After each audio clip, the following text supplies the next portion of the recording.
जळगावात auto rickshaw चालकांच्या प्रलंबित मागण्यांसाठी निवेदन। जळगाव इथं ऑटो रिक्षा चालक मालक संघटना संयुक्त कृती समिती महाराष्ट्र यांच्या वतीनं परिवहन अधिकारी राजेंद्र वर्मा यांना विविध प्रलंबित मागण्यांसंदर्भात निवेदन देण्यात आले। राज्यातील रिक्षा परवाना वितरणातील अडचणी, इलेक्ट्रिक व ई रिक्षांसाठी स्पष्ट नियमावली तसेच बेकायदेशीर बाईक टॅक्सी सेवेमुळे रिक्षा चालकांच्या उत्पन्नावर होणारा परिणाम या मुद्द्यांवर तातडीने निर्णय घेण्याची मागणी करण्यात आली आहे। रिक्षा चालकांना दिलासा देण्यासाठी सुलभ व पारदर्शक नियम तयार करावेत असंही निवेदनात नमूद करण्यात आलंय। यावेळी विविध संघटनांचे पदाधिकारी व कार्यकर्ते मोठ्या संख्येने उपस्थित होते। जळगाव जिल्हा प्रतिनिधी Vinod Pawar, Times of Maharashtra news. राष्ट्र कृती समितीच्या माध्यमातून तसेच नेताजी सुभाषचंद्र बोस रिक्षा युनियन यांच्या वतीने जे महाराष्ट्रभर रिक्षा चालकांना जे कल्याणकारी मंडळ बनलेलं आहे ती जे 800 रुपये फी जे आकारण्यात येत आहे, काही ठिकाणी रिक्षा चालकांना पासिंगच्या वेळेस त्यांना ती 800 रुपये फी भरावीच लागते, त्याशिवाय त्याची गाडी पासिंग करत नाही किंवा त्यांचं परमिट जे आहे ते सुद्धा रिन्यू करत नाही। ह्या ज्या काही गोष्टी करता आमची कृती समितीने वरिष्ठ लेवलवर आज पूर्ण महाराष्ट्रभर प्रत्येक ठिकाणी हे निवेदन देण्यात येत आहे। मुंबईमध्ये परिवहन मंत्री तसेच परिवहन आयुक्त यांना सुद्धा हे निवेदन त्या ठिकाणी देत आहे। या संदर्भात आमचे सहकारी मित्र संघटनेचे त्यांचा सुद्धा आम्हाला पाठिंबा आहे।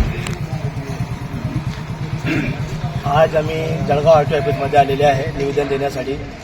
जे कल्याणकारी मंडळ जे आहे ते अख्ख्या महाराष्ट्रामध्ये सर्वांना शशांकराव साहेबांच्या नेतृत्वात आणि विलासराव भालेराव साहेबांच्या नेतृत्वात हा कार्यक्रम राबवण्यात आला आहे। कधी रिक्षावाल्यांना 800 रुपयाची फी आहे, ती एक मोठी फी आहे आणि ते जमणार नाही, कारण रिक्षावाल्याची आता जी परिस्थिती ती निर्माण झालेली आहे। आता गॅस बंद झालेला आहे, गॅसचा तुटवड्यामुळे तो रिक्षा चालक काय कमवणार, सर्वांच्या गाड्या घरी ठेवलेल्या आहे, बँकेचे हप्ते आहेत त्यांचे, हे परवडणार नाही। म्हणून याच्या विरोधात काही लोकांनी, आमच्या काही जे सहकारी रिक्षा चालकांनी एक आंदोलन सांगितलं होतं का बुवा सर्वांचं आरटीओ ऑफिसला निवेदन द्यायचं, काय हे आम्हाला मान्य नाही आहे। याच्यामध्ये कमीत कमी जी फी आहे ती कॅन्सल करण्यात यावी आणि जे रिक्षा चालकांना जे सवलत आहे ती चांगली मिळावी याच्यासाठी आम्ही हे इथे आलेले आहे। सरकारचं आम्ही स्वागत करत आहेत तर त्यांनी चांगलं निर्णय घेतलेला आहे का रिक्षा चालकासाठी त्यांनी जे आणलेलं आहे योजना ती चांगली आहे, पण त्याला दरमहा 300 रुपयाची फी आहे, ती पण भरण्यात म्हणजे